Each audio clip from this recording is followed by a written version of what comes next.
Thank you. Thank you very much. Good evening, everyone, and welcome to Barack Obama's retirement party.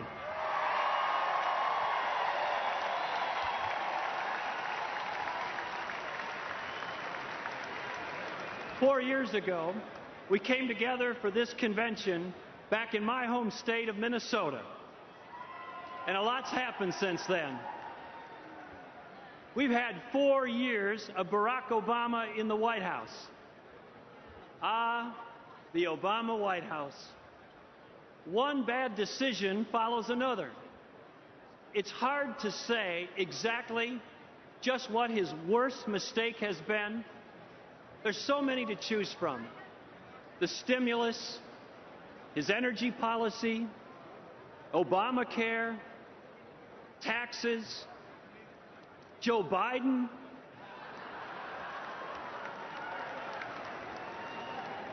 Now, I hear Joe's particularly interested in tonight's proceedings. He even thought about coming here to Tampa, and he's taking notes. Because when Paul Ryan speaks, Joe will finally get to hear what a real vice president sounds like.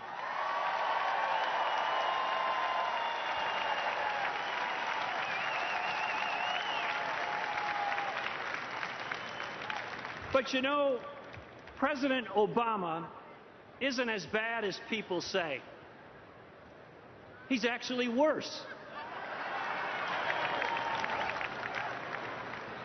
The president takes more vacations than that guy on the bizarre food show.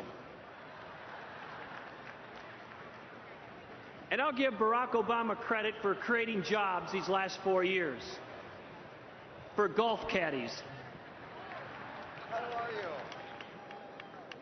Actually, Barack Obama is the first president to create more excuses than jobs.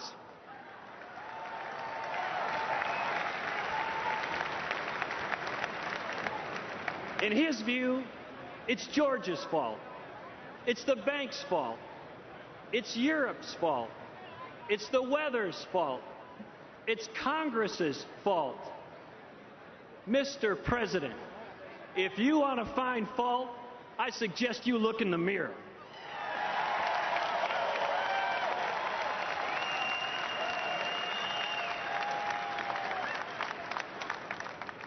I've come to realize that Barack Obama is the tattoo president. Like a big tattoo, it seemed cool when we were young. But later on, that decision doesn't look so good. And you wonder, what was I thinking?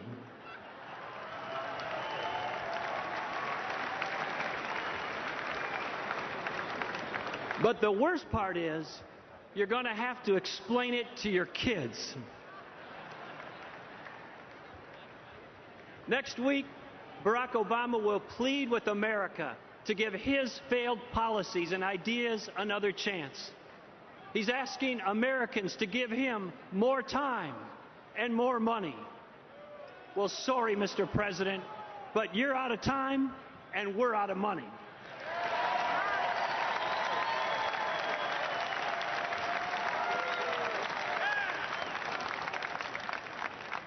Barack Obama's failed us. But look, it's understandable. A lot of people fail at their first job.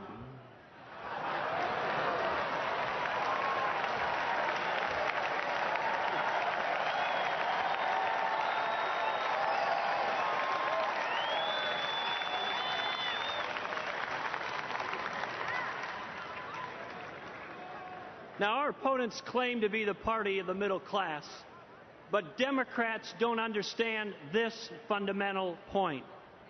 It's really hard for people to be part of the middle class if they don't have a job. Now, I know a bit about these things. I grew up in a meatpacking town.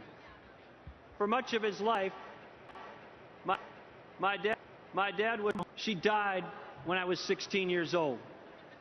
And my dad lost his job not long after that. I was the only one of 5 kids in our family who had a chance to go to college. When I traveled the country these past few years, I met Americans from all different walks of life. If you ask middle-class Americans about their hopes and their dreams, they'll share their heart, but also their concerns. Can they pay the mortgage? Will they have enough money to buy groceries or put gas in the car? Will they be able to get their kids into college or pay the tuition? But jobs don't come from politicians. They come from the entrepreneurs, the inventors, the innovators, and the risk takers.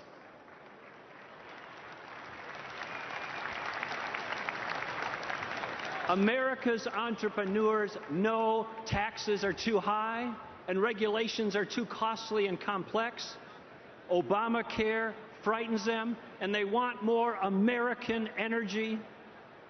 And they're collectively making one common plea. They're saying, I want to grow my business and employ people, but they're also saying this: just get the government off my back.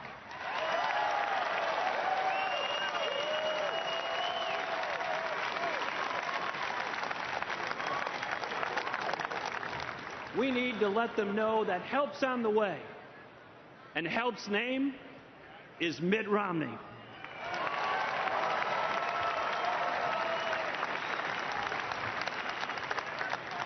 Ladies and gentlemen, we have the best candidate. This isn't his first job or the first time he's been a leader who's produced results. He's made a success of failing companies. He made a success of the Olympics. He even made government in Massachusetts more effective and efficient. And now he's ready to help get America back on track and Americans back to work.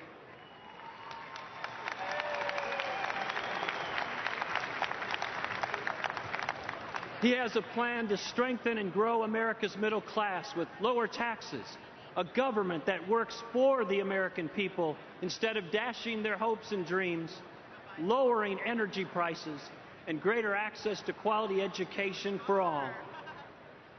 But there's one other thing that I want to leave you with tonight.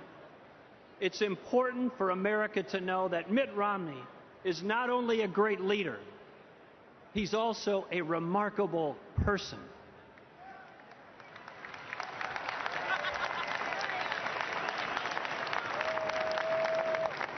He's smart, gracious, and wise. And he has this infectious good cheer about him, something I appreciate and something America needs. Mitt Romney never quits moving. When he sees a problem, he goes after it and finds the solution. It's that can-do spirit combined with a lifetime of service and success that convinced me to support him. And it's that can-do spirit that we need in the White House leading America now. As a former governor, I know that leadership takes optimism, but not blind optimism. We need a leader who understands the depth of our challenges, but who also doesn't shy away from them. Mitt Romney knows what our problems are, and he has the tools and the experience and the energy and the right policies to fix them.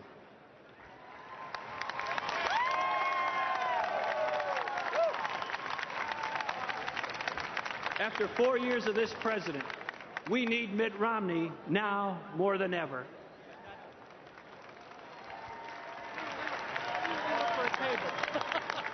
I'm proud to be supporting him for President of the United States, and I know you are too. And with any luck, in a few months, Barack Obama will at last get some experience in the private sector. Thank you. God bless you, and God bless the United States of America. Good night.